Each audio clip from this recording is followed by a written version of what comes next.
ಅಮ್ಮ ಮನಸ್ಸಿನಲ್ಲೊಂದು ಹೊರಗಡೆ ಒಂದು ಯಾವತ್ತೂ ಮಾತಾಡೋಲ್ಲ. ಮಾತಾಡಲ್ವೇನೋ, ಆದ್ರೆ ನನ್ನ ಅಡ್ಡ ಹಿಡ್ಕೊಂಡು ಯಾವಾಗ್ಲೂ ಆಡ್ಕೋತಾನೆ ಇರ್ತಾಳೆ. ದಮಯಂತಿ, ಇನ್ನೊಂದು ಮಾತು ಮಾತಾಡದೆ ಅಂದ್ರೆ ನಿನ್ನ ಹಲ್ಲು ಉದುರಿಸ್ಬಿಡ್ತೀನಿ.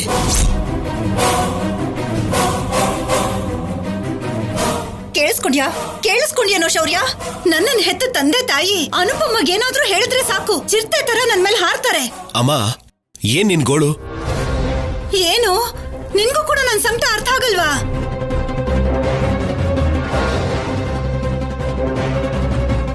ಸಂದರ್ಭ ಇಲ್ದೇ ಇದ್ರು ನೋವು ಪಟ್ರೆ ಅರ್ಥ ಮಾಡ್ಕೊಳ್ಳೋದು ಕಷ್ಟ ದಮ್ಮು.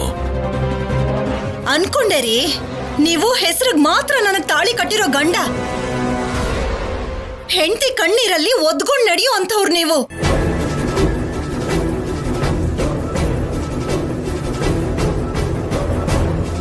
ದಮಯಂತಿ,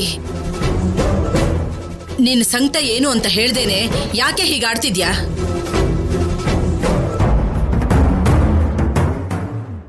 ಈಗಷ್ಟೇ ಚೆನ್ನಾಗೇ ಇದ್ರಲ್ವಾ ಅದ್ಗೆ? ನಾನ್ ವಿಸರ್ಜನೆಯಲ್ಲಿ ಡ್ಯಾನ್ಸ್ ಕೂಡ ಮಾಡ್ದೆ. ರೂಮ್ಗೆ ಹೋಗಿ ಫ್ರೆಶ್ ಆಗಿ ಬರ್ತೀರಾ ಅನ್ಕೊಂಡ್ರೆ ಪ್ರೆಷರ್ ಕುಕ್ಕರ್ ತರ ಸುಯಿ ಅಂತೀರಾ ಅನ್ಕೊಂಡಿರ್ಲಿಲ್ಲ. ಕಪ್ಪಾಳಕ್ಕೊಂದು ಬಾರ್ಸಿದ್ರೆ ಇರೋ ಹಲ್ಲೆಲ್ಲ ಬಿಡ್ಬೇಕು. ಅಮ್ಮ ಇರು, ಒಂದ್ ನಿಮಿಷ ಬಾಯಿಲಿ. ಅಮ್ಮ, ಇವಾಗೇನು, ನಿನ್ಗೆ ಯಾರಾದ್ರೂ ಏನಾದ್ರು ಅಂದ್ರ? ಯಾರು ಏನು ಹೇಳಿಲ್ಲ ಶೌರ್ಯ. ಅಕ್ಕ ಒಳಗಡೆ ಹೋದ್ಮೇಲೆ ಎಲ್ರೂ ಲಾಡುನ ಹಂಚ್ಕೊಂಡು ತಿಂದ್ವಿ ಅಷ್ಟೇ. ಫ್ರಸ್ಟ್ರೇಟ್ ಆಗಿ ಆ ಫ್ರಸ್ಟ್ರೇಷನ್ ಇಂದ ಕೋಪ ಮಾಡ್ಕೊಂಡಿದ್ದಾಳೆ ಅನ್ಸುತ್ತೆ. ಏಯ್, ನಿನ್ ಹೆಂಡತಿ ತರ ಮಿಟಗ್ಲಾಡಿ ತರ ಮಾತಾಡ್ಬೇಡ.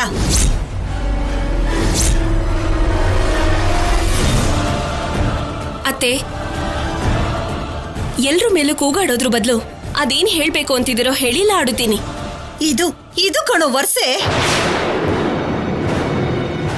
ಕೊನೆಗೆ ನನ್ ಸೊಸೆಗೂ ಕೂಡ ನನ್ ಲೆಕ್ಕಕ್ಕಿಲ್ದೇ ಇರೋ ಹಾಗಾಗ್ಬಿಟ್ಟೆ. ಇದಕ್ಕೆಲ್ಲ ಕಾರಣ ನಿಮ್ಮ ಅಜ್ಜಿನೇ.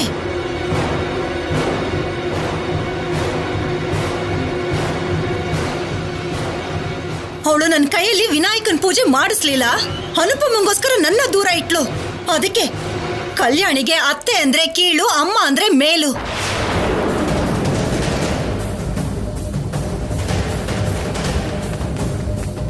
ದಮಯಂತಿ, ಮನೇಲಿ ಪೂಜೆ ನಡೆದಿದ್ದಕ್ಕೂ ನೀನ್ ಆಡ್ತಿರೋ ಮಾತುಗೂ ಏನಾದ್ರೂ ಸಂಬಂಧ ಇದೆಯಾ? ಇದೆ, ಇರೋದಕ್ಕೆ ನಾನು ಹೀಗೆಲ್ಲ ಮಾತಾಡ್ತಾ ಇರೋದು, ಹೇಳ್ತಾ ಇರೋದು. ಅತ್ತೆ, ಸುಮ್ನೆ ಏನೇನೋ ಮಾತಾಡ್ಬೇಡಿ. ನಮ್ಮಮ್ಮ ಆಗ್ಲಿ ಅಜ್ಜಿ ಆಗ್ಲಿ ನಿಮ್ಗೆ ಪೂಜೆ ಮಾಡ್ಬೇಡ ಅಂದ್ರ ಅಥವಾ ಬರ್ಬೇಡ ಅಂತ ಹೇಳಿದ್ರ? ಅವ್ರು ಹೇಳಲ್ವೇ, ನಿಧಾನಕ್ ಮಾಡಿ ತೋರಿಸ್ತಾರೆ.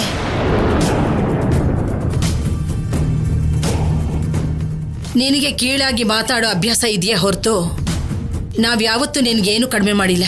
ಆಹಾ, ಯಾವತ್ತೂ ಕಡಿಮೆ ಮಾಡಿಲ್ವಾ?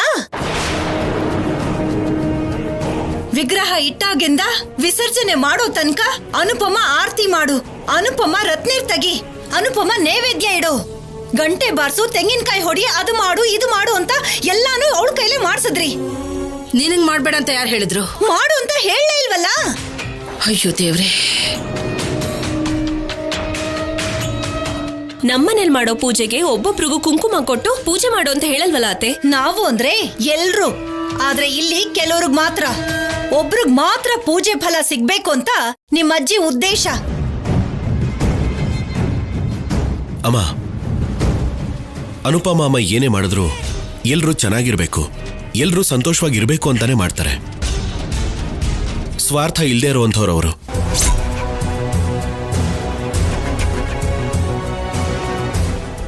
ನಿಮ್ಮಮ್ಮಂಗೆ ಯಾರು ಎಂಥವ್ರು ತಿಳ್ಕೊಳಕ್ ಅವಕಾಶ ಇಲ್ಲದೆ ಅಹಂ ಅನ್ನೋ ಫಿಲ್ಟರ್ ಹಾಕಿ ಮ್ಯಾನುಫ್ಯಾಕ್ಚರಿಂಗ್ ಡಿಫೆಕ್ಟ್ ಜೊತೆ ಹುಟ್ಟಿಸಿದಾನೆ ಆ ದೇವ್ರು. ಅದಕ್ಕೆ ಅವಾಗ ಹೀಗೆ ಕಂಟ್ರೋಲ್ ತಪ್ತಾಳೆ ಶೌರ್ಯ. ಯಾರು ಏನೇ ಹೇಳಿದ್ರು ನನ್ ಮನ್ಸಿಗೆ ಹಾಕೊಳ್ಳಲ್ಲ.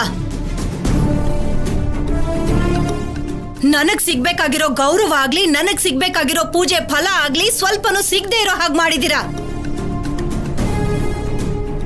ಅದಕ್ಕೆ ಇನ್ನು ಮುಂದೆ ಬರೋ ಅಂತ ಪೂಜೆಗೆ ನಿಮ್ಗೆ ಯಾರಿಗೂ ಸಂಬಂಧ ಇಲ್ದೇ ಇರೋ ಹಾಗೆ ನಾನು ಸ್ವಂತವಾಗಿ ಪೂಜೆ ಮಾಡ್ಕೋತೀನಿ. ಪೂಜೆ ಆದ್ಮೇಲೆ ವಿನಾಯಕ ನಾನು ಕೊಡ್ಬೇಕಾಗಿರೋ ವರನ ಕೊಡ್ಲೇಬೇಕು. ನಿಮ್ ಪೂಜೆ ನಿಮ್ದು, ನನ್ ಪೂಜೆ ನಂದು. ಅವತ್ತೊಂದು ದಿನ 2 ಒಲೆ 2 ಅಡಿಗೆ 2 ಪೂಜೆ. ನೀವು ಅನುಪಮನ ಪೀಠದ ಮೇಲೆ ಕೂರಿಸಿ ಪೂಜೆ ಮಾಡಿಸ್ತಿರೋ ಇಲ್ಲ ಕಲ್ಯಾಣಿನ ನೆತ್ತಿ ಮೇಲೆ ಕೂರಿಸ್ಕೋತಿರೋ ನಿಮ್ ಇಷ್ಟ. ಉಳ್ದಿರೋ ಪೂಜೆನ ನನಗೋಸ್ಕರ, ನನ್ನ ಸಂತೋಷಕ್ಕೋಸ್ಕರ, ನನ್ನ ಕುಟುಂಬಕ್ಕೋಸ್ಕರ ನಾನು ಮಾಡ್ಕೋತೀನಿ.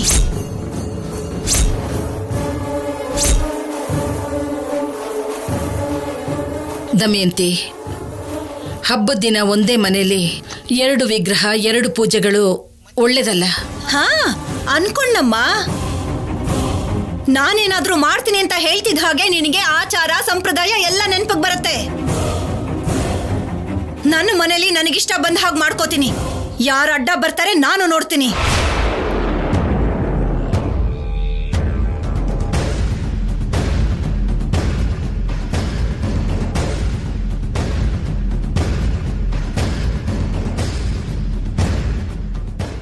ಅಮ್ಮ, ಇದ್ರಲ್ಲಿ ನಂದೇನ್ ತಪ್ಪಿದೆ ಹೇಳಿ?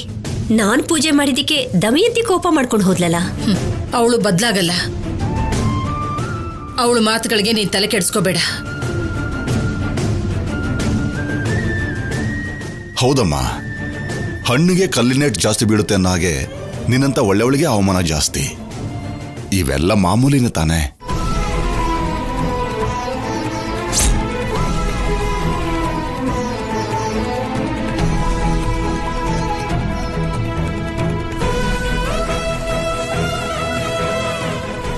ಅಂದ್ರೆ ದಮಯಂತಿ ಅದ್ಗೆ ಸ್ಪೆಷಲ್ ಪೂಜೆ ಅಂತಾಯ್ತು.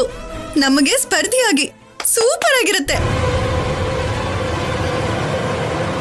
ಸಾಕ್ ನಿಲ್ಲಿಸ್ತೀಯಾ? ಬಾಯಿ ಮುಚ್ಕೊಂಡು ಒಳಗ್ ನಡಿ.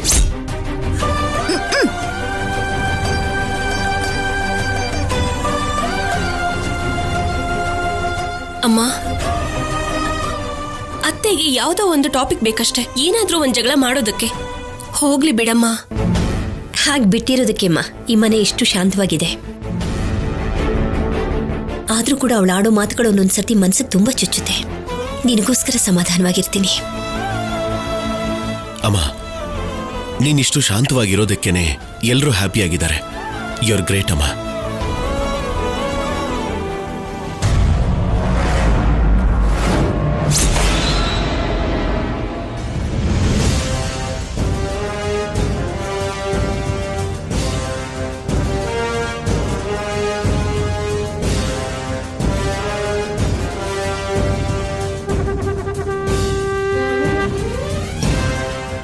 ಮಾವ, ಯಾಕೊಂಥರ ಇದ್ದೀರಾ? ಏನೋ ಅಮ್ಮ, ನಿಮ್ಮ ಅತ್ತೆ ಪದ್ಧತಿನೇ ನನ್ಗೆ ಅರ್ಥ ಆಗ್ತಾ ಇಲ್ಲ. ಎಲ್ಲರೂ ಸಂತೋಷವಾಗಿ ವಿನಾಯಕ ಚೌತಿನ ಆಚರಿಸಿದ್ರು. ಆ ಸಂತೋಷನ ಮನಸ್ಸು ತುಂಬ ತುಂಬಿಕೊಂಡು ದುಪ್ಪಟ್ಟು ಉತ್ಸಾಹದಿಂದ ಬರೋ ಹುಣ್ಮೆ ಹಬ್ಬನ ಎಲ್ಲರೂ ಸೇರಿ ಆಚರಿಸೋಣ ಅನ್ಕೊಂಡ್ರೆ, ನಾನು ಸೆಪರೇಟ್ ಆಗಿ ವಿನಾಯಕನನ್ನಿಟ್ಟು ಪೂಜೆ ಮಾಡ್ತೀನಿ ಅಂತ ನಿಮ್ಮತ್ತೆ ಹಠ ಮಾಡ್ತಾ ಇದ್ದಾಳೆ. ಅವಳಿಗೆ ಏನ್ ಹೇಳ್ಬೇಕು ಅರ್ಥ ಆಗ್ತಾ ಇಲ್ಲ. ಹೇಳಿದ್ರು ಕೇಳೋ ವಂಶದಳಲ್ಲ ಅವಳು. ಅತ್ತೆಗೆ ಯಾಕಿಂತ ಆಲೋಚನೆ ಬಂತು ಅಂತ ಅರ್ಥ ಆಗ್ತಿಲ್ಲ ಮಾವ. ಅವಳಿಗೆ ಯೋಚನೆಗಳು ಯಾಕೆ ಬರುತ್ತೋ ಅವಳಿಗೆ ಗೊತ್ತಿಲ್ಲಮ್ಮ. ಇನ್ನು ನಮ್ಗೆ ಹೆಂಗ್ ಗೊತ್ತಾಗುತ್ತೆ? ಆದ್ರೆ ಏನೋ ಒಂದ್ ಮಾಡಿ ಇದನ್ನೆಲ್ಲ ತಡಿಬೇಕು. ಇಲ್ದಿದ್ರೆ ಶುಭ ಆಗ್ಲಿ ಅಂತ ಹಬ್ಬ ನಡಿಬೇಕಾಗಿರೋ ಮನೆಯಲ್ಲಿ ಜಗಳ ನಡೆಯುತ್ತೆ. ಹೌದು ಮಾವ, ಅತ್ತೆಗೆ ನಮ್ಮಮ್ಮನ ಮೇಲೆ ಇನ್ನೂ ಕೋಪ ಕಮ್ಮಿ ಆಗಿಲ್ಲ. ಅದಕ್ಕೆ ಬೇಕು ಅಂತ ಇದೆಲ್ಲ ಮಾಡ್ತಿದ್ದಾರೆ. ಅದು ನಿಜಾನೇ. ತನಗ್ ಸಿಗುತ್ತೆ ಅನ್ಕೊಂಡಿರೋ ಪದವಿ ತನಗ್ ಸಿಗ್ಲಿಲ್ಲ ಅಂತ ಕೋಪ ಅಂತೂ ಇದೆ. ಆದ್ರೆ ಅದನ್ನ ಹೊರಗಡೆ ತೋರಿಸ್ತಿಲ್ಲ ಅಷ್ಟೇ. ಅಮ್ಮ ಅಧಿಕಾರಕ್ಕೋಸ್ಕರ ಆಸೆ ಪಟ್ಟವರಲ್ಲ. ಅಮ್ಮ ಗೆಲ್ಲೋದು ಜನರ ನಿರ್ಧಾರ ಆಗಿತ್ತು. ಅದಕ್ಕೀಗ ಅತ್ತೆ ಬೇಜಾರ್ ಮಾಡ್ಕೊಳ್ಳೋಂಥದ್ದು ಏನಿದೆ? ಹೌದೇ, ನೀನೇನೇ ಮಾಡಿದ್ರು ನಾನು ಕೋಪ ಮಾಡ್ಕೋಬಾರ್ದು. ನಾನು ಕೋಪ ಮಾಡ್ಕೊಂಡ್ರೆ ನಿಮ್ ಇಷ್ಟದ ಪ್ರಕಾರ ನೀವ್ ಮಾಡೋರಂತೆ ಅಮ್ಮ ಮಗಳಿಬ್ರು. ಇಲ್ಲೋಡೆ, ನಾನ್ ಹೀಗೆ ಇರೋದು. ನನಗಿಷ್ಟ ಬಂದ ಹಾಗೆ ಇರ್ತೀನಿ. ನಿನ್ ಇಷ್ಟ ಬಂದಾಗೆ ಇರೋ, ಯಾರು ಬೇಡ ಅಂದ್ರು? ಹಾಗಂತ ಹೇಳಿ ಮನೆಯಲ್ಲಿ 2 ಪೂಜೆ ಮಾಡೋದು ಅಂದ್ರೇನು? ನನ್ಗೆ ಸಾಕ್ಷಾತ್ ಆ ದೇವ್ರೆ ಬಂದು ಹೇಳಿದಾನೆ ನಿಷ್ಠೆಯಿಂದ ಮಾಡು ಅಂತ.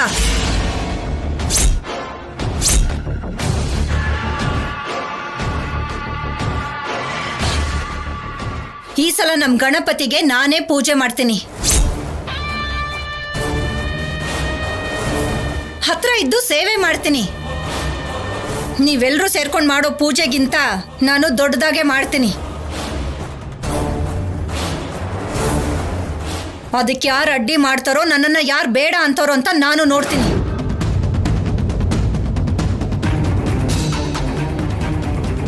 ಅತ್ತೆ, ಪೂಜೆ ಅನ್ನೋದು ಎಲ್ಲರೂ ಸೇರಿ ಒಟ್ಟಿಗೆ ಮಾಡುವಂಥದ್ದು. ಇದನ್ನ ನೀವೊಂದ್ ಕಡೆ ನಾವೊಂದ್ ಕಡೆ ಪೂಜೆ ಮಾಡೋದು ಏನ್ ಚೆನ್ನಾಗಿರತ್ತೆ? ಪದವಿಗೋಸ್ಕರ ನೀವೊಂದ್ ಕಡೆ ನಾನೊಂದ್ ಕಡೆ ಇರ್ಲಿಲ್ವಾ? ಇದು ಹಾಗೇನೆ. ನಿಮ್ಗಿಷ್ಟ ಆಗಿರೋ ಪೂಜೆ ನೀವು ಮಾಡ್ಕೊಳ್ಳಿ, ನನ್ಗಿಷ್ಟ ಆಗೋದನ್ನ ನಾನ್ ಮಾಡ್ಕೋತೀನಿ. ಅಳ್ಸಿದಿರಲ್ಲ ನನ್ನ, ನಿಮ್ಮನ್ನ ಅಳಿಸ್ದೆ ಸುಮ್ಮನೆ ಇರ್ತೀನಾ?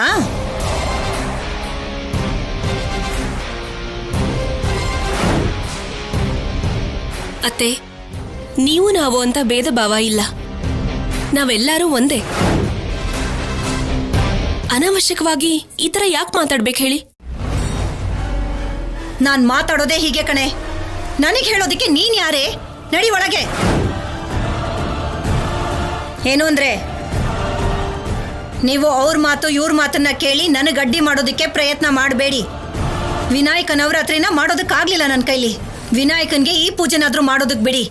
ನೀವು ನನ್ನ ಪಕ್ಕ ಬಂದು ಕೂತ್ಕೋತೀರಾ ಅಷ್ಟೇ.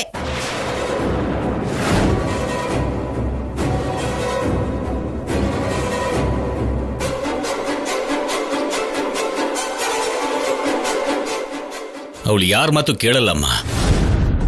ಇನ್ನು ನೇರವಾಗಿ ವಿನಾಯಕ್ನೆ ಬಂದು ನೀನ್ ಹೀಗೆ ಇರಮ್ಮ ಅಂತ ಹೇಳ್ಬೇಕು. ಅಲ್ಲಿವರೆಗೂ ಸರಿ ಹೋಗಲ್ಲ.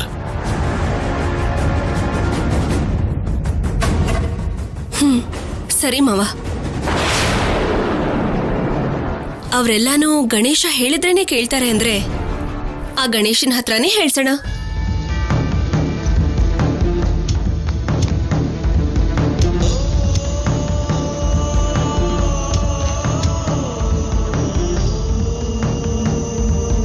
ದಮಯಂತಿಗೆ ಹುಚ್ಚ ಅನ್ಕೊಂಡಿದ್ದೆ. ಕಲ್ಯಾಣಿಗೆ ಏನಾಗಿದೆ? ವಿನಾಯಕನ ಹತ್ರನೇ ಮಾತಾಡ್ತೀನಿ ಅಂತಿದ್ದಾಳೆ. ಬರೀ ಮಾತಿಗನ್ಲ, ಇಲ್ಲ ತಲೆನಾದ್ರೂ ಕೆಟ್ಟೋಗಿದ್ಯಾ? ವಿನಾಯಕ ಬಂದು ಹೇಳೋದಂದ್ರೆ ಏನು?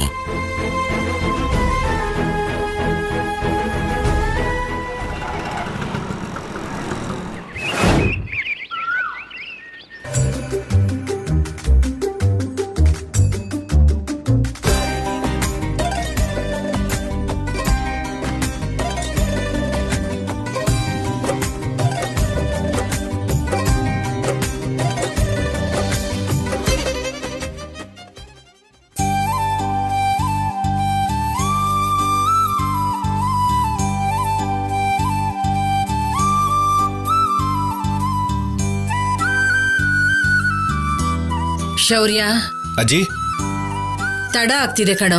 ನೀನು ಕಲ್ಯಾಣಿ ಇಬ್ರು ಹೋಗಿ ಪೂಜೆಗೆ ಬೇಕಾಗಿರೋ ಎಲ್ಲ ಸಾಮಾನು ತಗೊಂಡ್ ಬನ್ನಿ.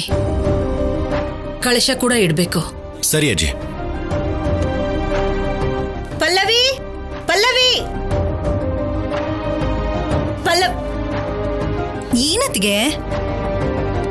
ವಿನಾಯಕನ್ ಕರ್ಕೊಂಡ್ ಬರ್ಬೇಕು, ಹೋಗೋಣ ಬಾ.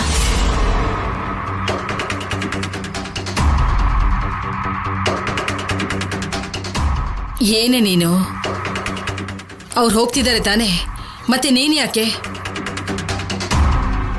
ನಾನು ಹೇಳಿದ್ನಲ್ಲಮ್ಮ, ನನ್ನ ವಿಗ್ರಹನ ನಾನೇ ಇಟ್ಕೋತೀನಿ, ನನ್ನ ಸ್ವಾಮಿನ ನಾನೇ ಪೂಜೆ ಮಾಡ್ಕೋತೀನಿ ಅಂತ.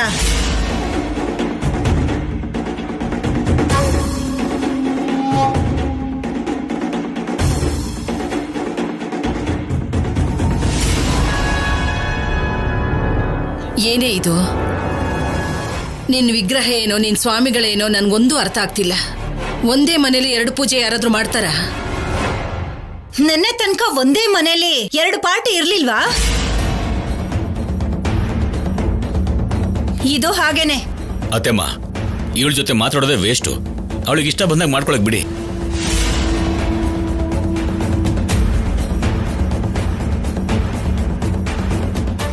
ಹಾಗಲ್ಲ ಶಿವರಾಮ್, 10 ಜನ ಇರೋವಾಗ ಹಬ್ಬನ ಸಂಭ್ರಮದಿಂದನೇ ಮಾಡಬೇಕು. ಅದು ಬಿಟ್ಟು ಆ ಕಡೆ 4 ಜನ ಈ ಕಡೆ 4 ಜನ ಅನ್ಕೊಂಡು 2 ವಿಗ್ರಹ ತಗೊಂಬಂದು ಪೂಜೆ ಮಾಡಿದ್ರೆ ಏನ್ ಚೆನ್ನಾಗಿರುತ್ತೆ?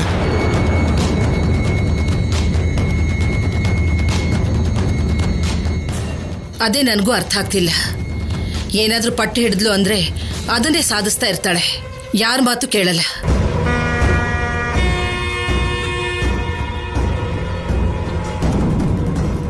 ಅತ್ತೆ, ಇಷ್ಟು ಜನರಿಗೆ ಬೇಜಾರು ಮಾಡಿ ನೀವು ಸಪ್ರೇಟಾಗಿ ಪೂಜೆ ಮಾಡೋದು ಏನ್ ಚೆನ್ನಾಗಿರುತ್ತೆ ಹೇಳಿ?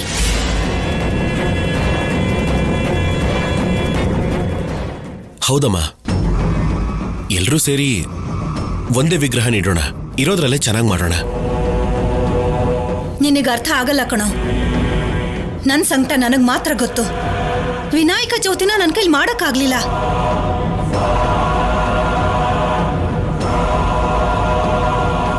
ನಾನೊಂದು ಹರಕೆ ಹೊತ್ಕೊಂಡಿದ್ದೀನಿ. ಅದು ನೆರವೇರ್ಬೇಕು ಅಂದ್ರೆ ನಿಷ್ಠೆಯಿಂದ ಪೂಜೆನ ನಾನೇ ಮಾಡ್ಬೇಕು.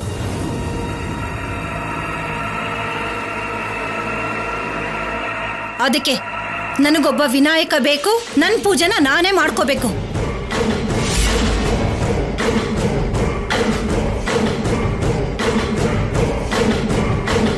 ಹೋಗ್ಲಿ ಬಿಡಮ್ಮ. ಇವಳೇನೋ ಹರಕೆ ಹೊತ್ತಿದ್ದೀನಿ ಅಂತ ಹೇಳ್ತಿದ್ದಾಳಲ್ಲ, ಅದನ್ನ ನಾವ್ಯಾಕೆ ತಡೆಯೋದು? ನೀವಿಬ್ರು ಹೋಗಿ ಬೇಗ ಬಂದ್ಬಿಡಿ.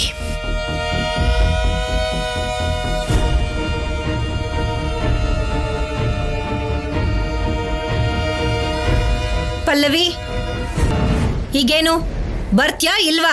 ಇಲ್ಲ ನಾನೇ ಹೋಗಿ ತಗೊಂಡ್ ಬರ್ಲಾ?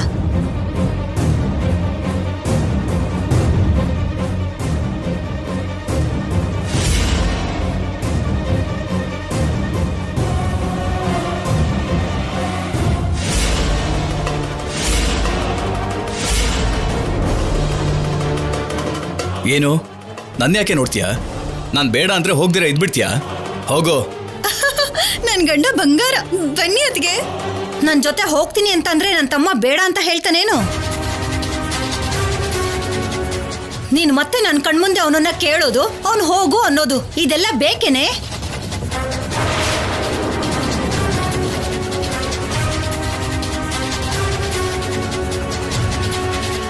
ಆ ಗಣಪತಿ ಮಹಾರಾಜನೇ ಆಶ್ಚರ್ಯ ಪಡೋ ಹಾಗೆ ಈ ದಮಯಂತಿ ಪೂಜೆನ ಮಾಡ್ತಾಳೆ. ಕಲ್ಯಾಣಿ ಹುಟ್ಟಿದ ಮನೆಯವರು ಹೊಟ್ಟೆ ಹುರ್ಕೋತಾರೆ.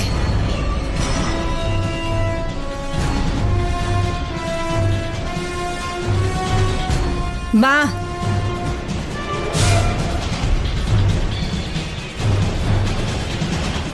ಏನ್ ಚಿಕ್ಕಪ್ಪ, ಅವ್ರನ್ನ ತಡಿಬೋದಲ್ವಾ?